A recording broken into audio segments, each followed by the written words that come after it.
Welcome to Spectrum News at 10. I am Emedion James, coming to you live from Uyo. Let's take a look at today's headlines.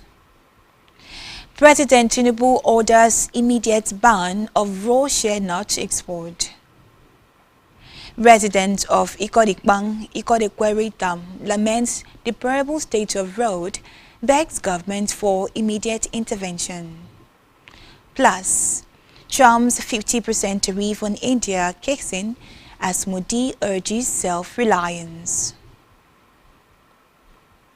We'll bring you details of the stories and more in just a moment. Please stay tuned.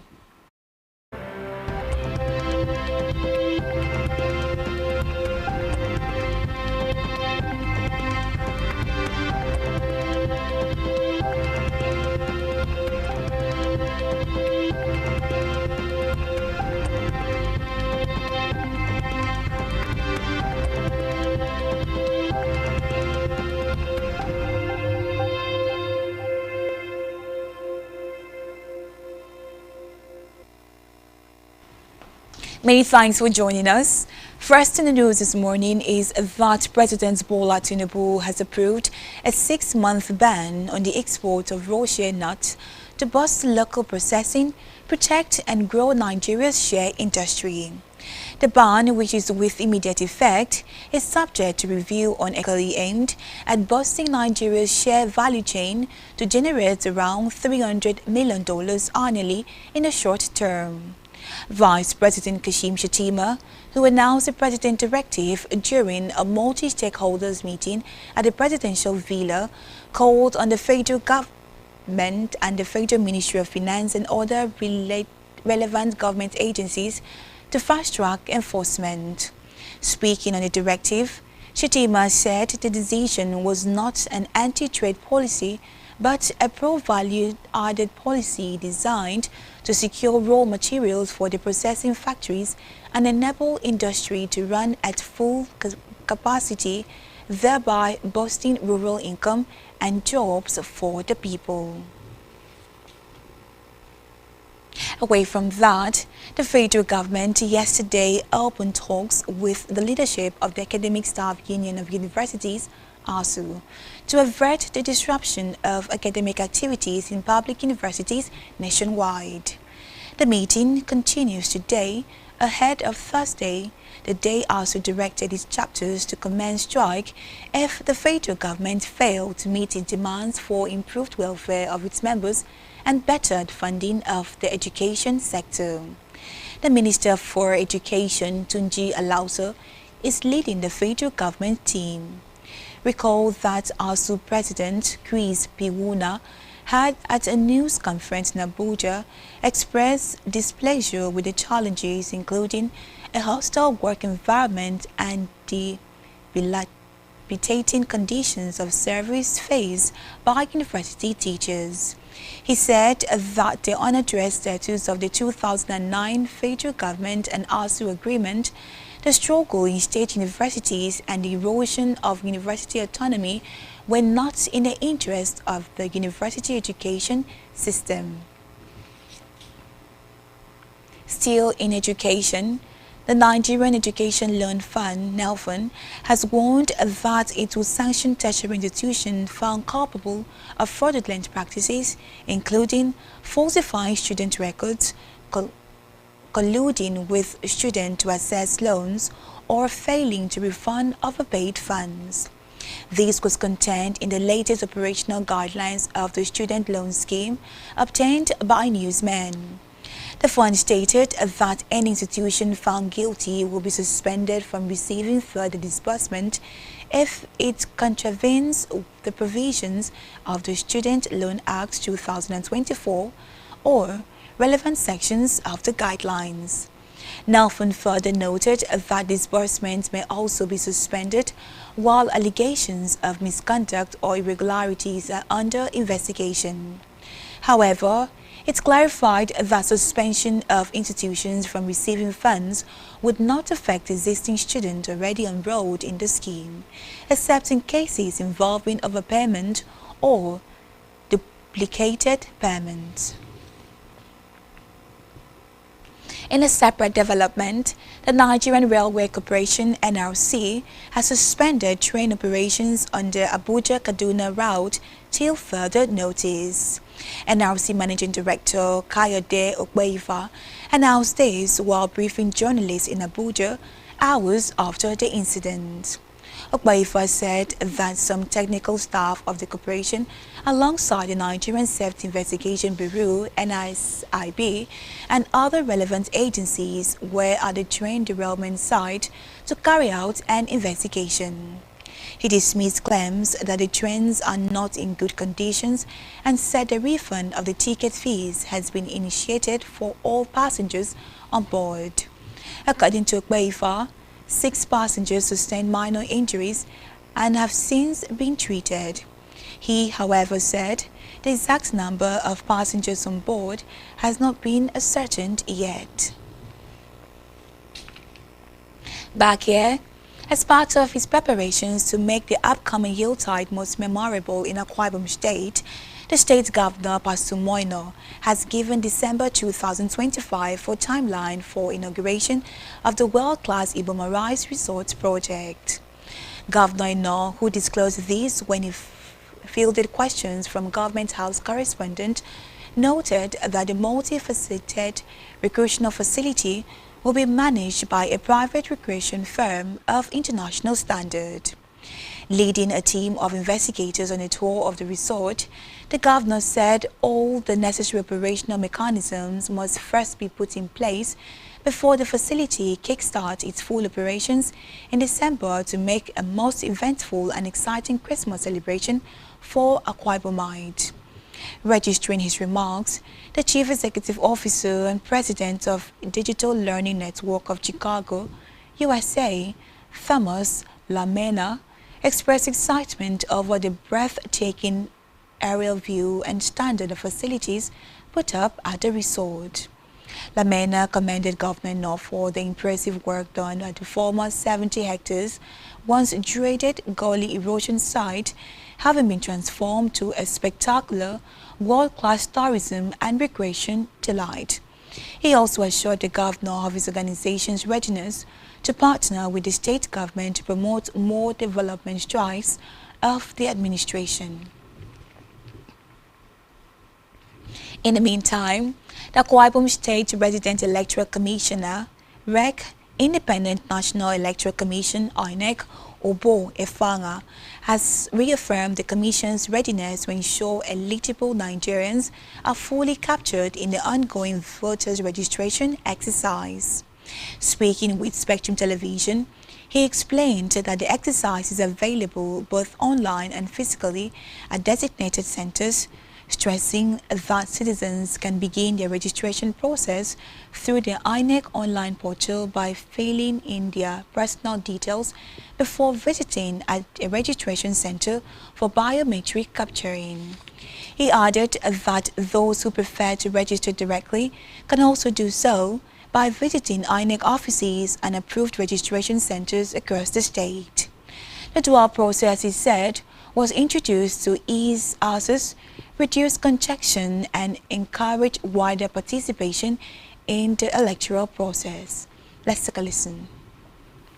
Want to register have the option of coming to us directly at the registration center and starting and completing the process, or they can start with the online pre-registration, fill in all the information, take their photographs online, and then pick a center, a time and a date to come to the center to complete the process for us to take their fingerprints, and the process is completed. For you to register as a voter in Nigeria, first you must be a Nigerian and you must be up to 18 years of age at the time you come to register, not when the election would be held. For those people who have access to go online, apart from fresh registrants, any other thing they want to do, they can do it online. And for the fresh registrants, they can start off the process online. That's why we call it pre-registration.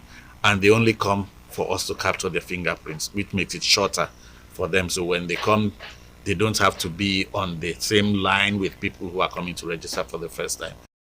Speaking on the challenges faced during the process, Efanga cited minor technology challenges which he noted will be resolved as the process progresses. He further stated that in Akwa Ibom, the response has been positive with 543 fresh applicants in the continuous voter registration. And those who did online this yesterday, so there may be teething problems that we are trying to resolve. Maybe sometimes the technology is not working very fast, but we are working on that. I'm sure that as we progress today and in the next few days, things will go very well. So for yesterday, which was when we started the physical registration, and those who did online had to come and complete it. In Akwa Ibom State, across the state, we registered more than 500. The REC urged Akwa Ibomite to register for their voters card, warning that those that are already registered to avoid registering again. He further urged those who have changed their place of residence, misplaced their permanent voters cards, or need correction on their details to make use of the opportunity. He also stressed that the voter's card remains the only valid tool for exercising the right to vote in the forthcoming elections. Who have since turned 18 after the last time we registered, and people who for some reason couldn't register all this while and they want to register, they can do that. But I know that there are some people who registered previously. They are still in a register. They may want to make changes to their information. They want to change their names, they want to change their date of birth, they want to vote in a different polling unit from where they were voting before. They can do the changes. They can do it online or come to us physically, but they will not be registered afresh. We will just change the information they have as they want. For those who haven't registered, this is an opportunity to register. If you've registered before, please don't attempt to register again, because you would just have wasted your time, our time, and the time of other legitimate persons who ought to register by you being on the queue. And then eventually we will still cancel that your attempt to register. Meanwhile, residents of Ikodikbang and Ikodekweri Dam in Itu local government area have decried and expressed displeasure over the state of the road. The road, which travels through Ikodikbang, Ikodekweri, Itam Police Station, Akwa Ibom Transport Company, Itam Motor Parks and other government infrastructure, according to them, have brought untold hardship because of its deplorable condition in the state. Speaking to Spectrum Television, one of the affected persons and stakeholders in the area, Medi Ikbang, expressed sadness over the deplorable state of the road, recounted challenges faced by the residents. I think when I moved in here a year ago, I discovered that the road has been terrible like this. It's not motorable, and it's always very terrible during the rainy season. Like you can see, the mud, the flood everywhere, and then the grass is growing on the mud. So it's been a very, very inconveniencing thing, because whenever it rains like that, we cannot drive out. We have to take. Another resident who recounted her experience and that of her family on the road expressed disappointment that the government could neglect the road that leads to different government establishments without consideration. We go up here, we have the D division up there, we have the park there, we have AKTC, we have the abattoir. Now, if you move up here, this road, Ikorikbang, this Ikorikbang here linked to road, which we have Itam Market down there, where when there's a population or in terms of traffic, most motors can divert and move. And besides too, in terms of emergency, there's a police station there. So like you see this place now, it's because there's no rain. When there's rain, it turns a swamp. Nobody walk around here. At the time we have crime, the policemen cannot cross over here to arrest situation. Rather, they want to go and turn a long road. But the police station is just here, we are point hand here. If we walk down to that house, we'll see it. So it has become a problem to us. And people living here flood. Like the last month, we had flood. Property worth millions of naira were lost here. Almost about 30 houses were flooded. Water from Afawabo. Others who shared their losses in their businesses as a result of the bad road expressed sadness and uncertainties about the future of their businesses as customers find it difficult to access their shops as a result of the bad road. They appealed to the Akwa Ibom State government to come to their aid. This road, when there is a heavy rainfall, everywhere is flooded with water, and people living there, doing business, they are suffering.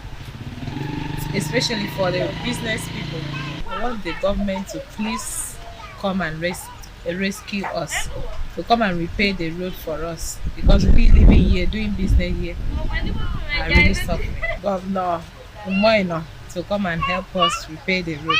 We will. Let's move now to Africa, where Somali's President Hassan Mohamud and 4 key opposition leaders have signed an agreement concerning the upcoming elections in Somalia. The agreement outlines the framework for the country's electoral process. This follows the adoption of a new electoral law by Parliament in October 2024, which establishes universal suffrage for the 2026 elections. President Mohamud expressed optimism, stating that the doors to state reconstruction are now open, after 2 months of intense discussions that led to their agreement. Key elements of the agreement include the election of the president by parliament, while members of parliament will be elected through a system of universal suffrage. Additionally, political parties that secure at least 10% of the parliamentary seat will gain official recognition. On the foreign scene, Donald Trump's steep 50% tariff on India have kicked in weeks after the U.S. president issued an executive order imposing an additional 25% penalty on India over its purchases of Russian oil and weapons. This makes India one of the U.S. strongest partners in the Indo-Pacific, among the countries paying the highest tariffs in the world. Reports say the tariff setback has sent the Indian government into firefighting mode. Recall that earlier this month, Indian Prime Minister Narendra Modi made a promise to cut taxes to mitigate their economic impact. He also urged domestic self-reliance, calling on small shop owners and businesses to put a board of Swadeshi or Made in India outside their stores. So on the foreign scene, the UN has said there needs to be justice following Israel's double strike on a Gaza hospital, which killed at least 20 people, as an initial Israeli military probe said the strike had targeted a camera positioned by Hamas. Condemnation of the attack, whose victim included 5 journalists and 4 health workers, has been mounting, with UK Prime Minister Keir Starmer describing it as completely indefensible. According to a report, the Israel Defense Forces IDF released its initial inquiry, which identified several gaps of further investigation.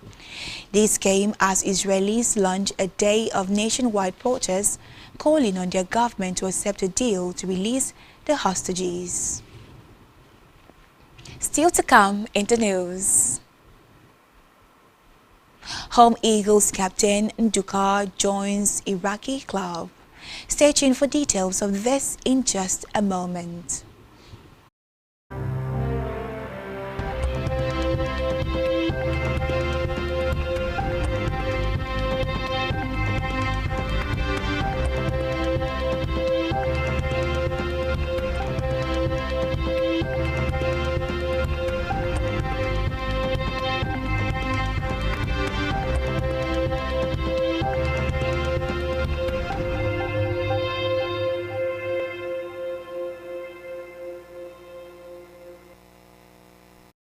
Many thanks for staying tuned.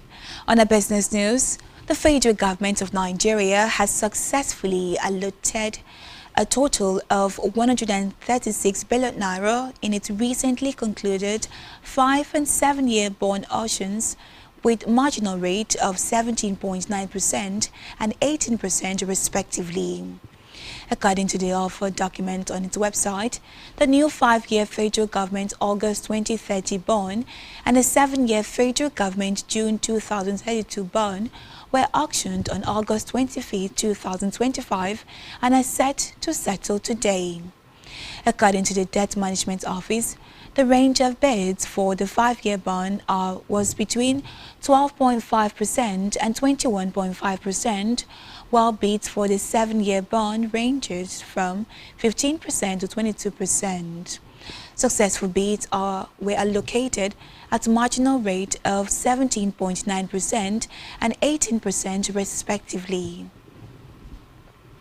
Still in business, the Central Bank of Nigeria (CBN) has issued a fresh directive mandating all participants in the country's payment ecosystem to complete migration to the iOS 2022 messaging standard and implement mandatory geo-tagging of payment terminal by October 31, 2025. In a circular published on its website, the Apex Bank reminded deposit money banks, microfinance banks, mobile money operators, switching and processing companies, payment terminal service providers, payment solution service providers, super agents, and other licensed operators that iOS 222 is now the global benchmark for payment messaging. The circular, signed by the Director of Payment System Supervision Department, Dr. Rakiya Youssef, stated that the move aligns with swift global migration timeline and is intended to standardize quality data across Nigeria's financial system. The CBN stressed that compliance with these requirements is not optional and warned that all in-scope institutions must complete migration activities and achieve full compliance before the October 31 deadline. In health, the Osun State government has commenced the enrollment of about 1,100 inmates at the Ilesa and Ile-Ife correctional centers into its free health insurance scheme. The Executive Secretary of the Osun State Health Insurance Agency, Dr. Razak Akindele, disclosed this in Osogbo. He explained that the initiative followed a request by the State Controller of Corrections, Rotimi Olalekan, who appealed for the government's support in addressing the health needs of inmates. Akindele noted that Governor Ademola Adeleke had previously directed the free enrollment of pensioners into OHIs, giving them access to comprehensive health care. He said over 26,000 pensioners are currently benefiting, while similar initiatives have been extended to people with disabilities who also received life support gadget, as well as students in public schools. Let's move now to sportswear. Home-based Super Eagles captain Junior Nduka has joined Iraqi club Ibil FC. Nduka put pen to paper on a 3-year contract with Ibil FC. The centre-back played a crucial role in Remo Stars' title-winning campaign last season. His departure will leave a big vacuum in the Nigerian Premium Football League (NPFL) Champions Defence. Still in sport, Govt #1 Jannik Sinner dropped only 4 games in a dominant straight-set win over Vit Kopriva in the first round of the US Open. The defending champions wrapped up a 6-1, 6-1, 6-2 victory over Czech player Kopriva.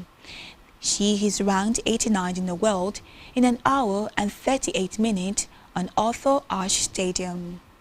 Most notably, the 24-year-old Italian showed little sign of the illness, which forced him to retire early from his Cincinnati Open final against Carlos Alcaraz last week. Kopriva, making his main draw debut in New York, failed to pose any serious threat to Sinner, who has now won 22 consecutive matches at hardcourt Grand Slams. On entertainment news, pop superstar Taylor Swift has announced she is engaged to her partner, Travis Kells. She made this known in a post on Instagram, accompanying the post with photos showing Kansas City Chiefs Kelsey proposing to Swift. The announcement of their engagement comes just days after the singer gave a rare insight into her relationship with Kelsey during a highly anticipated appearance on his podcast. And that's all we have for you at this time. To ensure to follow us on social media, subscribe to our YouTube channel, all of which you can find on our website at spectrumtvlive.ng. You have been watching Spectrum News at 10. I am Emedion James. Enjoy the rest of your day and thank you for watching.